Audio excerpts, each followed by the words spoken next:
Baik, Assalamualaikum warahmatullahi wabarakatuh. Perkenalkan, nama saya Fauzan Al-Ma'arif dengan standbook A1121125.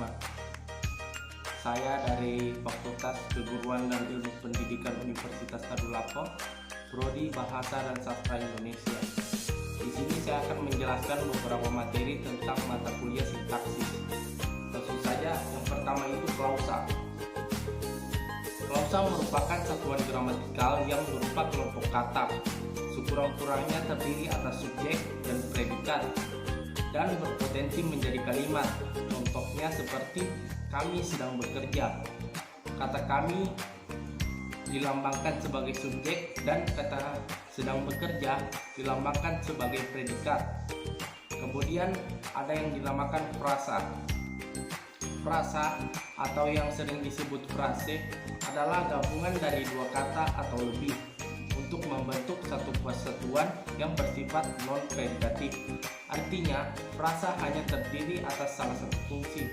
Bisa terdiri dari subjek saja, bisa juga terdiri dari verba, atau bisa juga diawali dengan preposisi. Kemudian contoh frasa. Contoh frasa itu seperti gunung tinggi, murah hati. Kemudian ada yang dinamakan dengan kalimat. Jadi kalimat adalah satuan bahasa berupa kata atau rangkaian kata yang dapat berdiri sendiri dan menyatakan makna yang lengkap. Kemudian jenis-jenis kalimat berdasarkan jumlah frasa.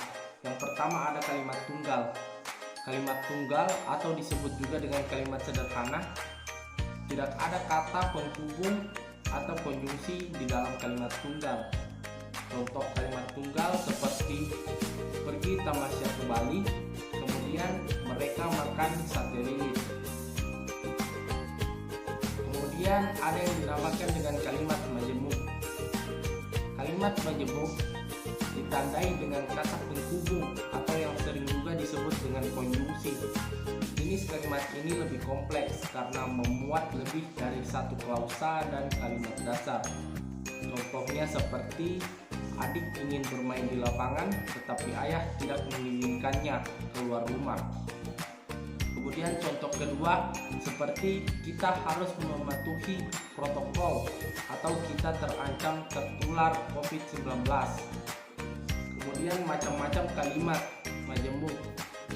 Ada yang dinamakan kalimat majemuk setara. Kalimat majemuk setara terdiri dari klausa-klausa yang memiliki hubungan setara. Kata penghubung atau konjungsi yang biasanya digunakan pada kalimat majemuk setara adalah konjungsi koordinatif seperti dan, atau, tetapi, sedangkan, lalu, serta kemudian. Kemudian ada yang dinamakan kalimat majemuk bertingkat. Kalimat majemuk bertingkat adalah kalimat yang memiliki anak kalimat. Artinya, kalimat yang bergantung pada kalimat lain. Kalimat ini juga kerap disebut sebagai kalimat kompleks. Kemudian ada yang dinamakan kalimat majemuk campuran. Kalimat majemuk campuran merupakan gabungan dari kalimat majemuk setara dan kalimat majemuk bertingkat. Selain itu, kalimat majemuk campuran memiliki ciri yaitu terdiri dari 3 klausa dalam satu kalimatnya. Kemudian kalimat berdasarkan pola subjeknya. Ada yang dinamakan dengan kalimat positif. Jadi, kalimat positif adalah salah satu bentuk kalimat pernyataan yang memberikan informasi yang dianggap benar bagi sang penulis. Kemudian ada yang dinamakan kalimat negatif. Kalimat negatif adalah kalimat yang memberitahukan sesuatu yang salah, tidak sesuai, tidak benar, atau bertentangan dengan fakta. Kemudian kalimat berdasarkan pengucapannya. Ada yang dinamakan kalimat langsung. Nah, pengertian kalimat langsung. Pada dasarnya, kalimat langsung adalah kalimat yang langsung diucapkan oleh seorang pembicara. Contohnya, aku akan menonton konser hari ini, kata sabda. Kemudian, contoh kedua, jangan bergerak, gertak polisi kepada pencuri itu. Kemudian kalimat langsung adalah kalimat yang melaporkan sesuatu atas ujaran seseorang. Contohnya seperti Ibu Dewi mengatakan bahwa laki-laki yang tadi lewat adalah suami barunya. Kemudian contoh kedua, Ibu meminta Karina untuk segera memberikan garam di warung sebelah. Kemudian kalimat berdasarkan gaya penyajiannya. Yang pertama, pengertian kalimat klimaks. Kalimat klimaks adalah kalimat yang menggunakan majas klimaks dalam penyusunannya. Contoh, halaman parkir di alun-alun kota Purwokerto dipenuhi oleh sepeda motor dan mobil. Kemudian ada kalimat berimbang. Kalimat berimbang adalah kalimat yang terbentuk dari kalimat majemuk setara atau campuran. Contoh, harga PPN naik, pedagang dan konsumen mempersalahkan harga yang semakin naik. Kemudian ada yang dinamakan kalimat melepas. Kalimat melepas adalah kalimat yang berbentuk kalimat majemuk yang diawali dengan induk kalimat dan diikuti oleh anak kalimat. Contoh, Adit diperbolehkan pulang dari kantor bila sudah menyelesaikan tugasnya. Kemudian kalimat berdasarkan pola subjek predikat. Ada yang dinamakan dengan kalimat inversi. Kalimat berpola inversi adalah kalimat yang predikatnya mendahului subjek. Letak predikat ada di awal kalimat. Contoh, seperti dipotongnya buah itu menggunakan pisau dapur.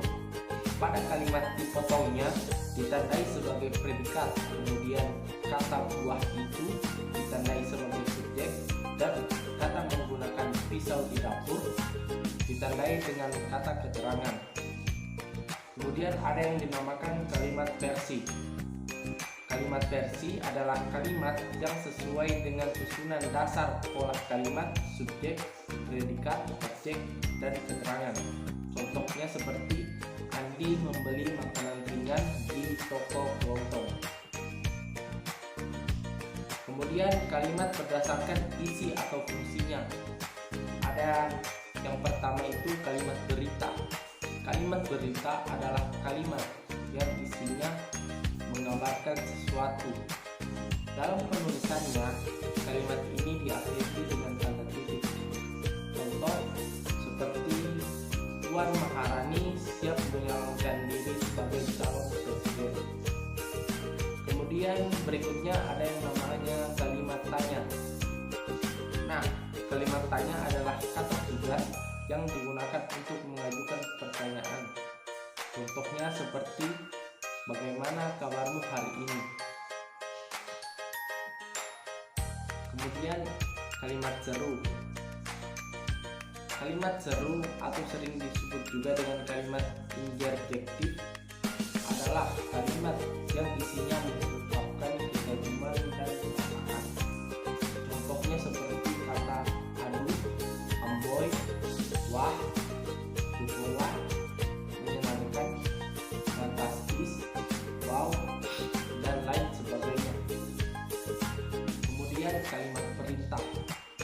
Kalimat perintah adalah kalimat yang tujuannya memberikan perintah untuk melakukan sesuatu. Contohnya seperti ambil sapu itu. Kemudian ada yang dinamakan dengan kalimat larangan. Kalimat larangan adalah kalimat yang melarang seseorang untuk melakukan suatu perbuatan atau tindakan. Contohnya seperti jangan buang sampah sembarangan. Kemudian ada yang dinamakan kalimat berdasarkan unsurnya. Yang pertama itu kalimat lengkap. Kalimat lengkap merupakan kalimat yang memiliki fungsi subjek dan predikat secara lengkap. Contohnya seperti ibu membeli obat di apotek. Subjeknya ditandai dengan kata ibu, kemudian predikatnya ditandai dengan kata membeli, kemudian objeknya ditandai dengan kata obat, kemudian keterangan ditandai dengan tempat atau kata di apotek. Kemudian ada yang dinamakan dengan kalimat tidak lengkap. Kalimat tidak lengkap adalah kalimat yang tidak memiliki subjek atau predikat. Contohnya kayak ulang yuk. Kemudian ada yang dinamakan kalimat efektif. Kalimat efektif adalah kalimat yang memiliki kemampuan untuk menimbulkan kembali gagasan-gagasan pada pikiran pendengar atau pembaca, sama dengan pikiran penulis atau pembicara. Contohnya seperti hadirin dimohon untuk naik ke atas panggung. Kemudian hubungan antara klausa koordinatif dan konjungsi koordinatif. Nah, hubungan antara klausa koordinatif diantaranya adalah konjungsi koordinatif yang menyatakan hubungan makna penjumlahan, pemilahan, pertentangan, dan pembetulan. Kemudian konjungsi subordinatif adalah kata penghubung yang bertugas untuk menghubungkan dua buah klausa atau lebih.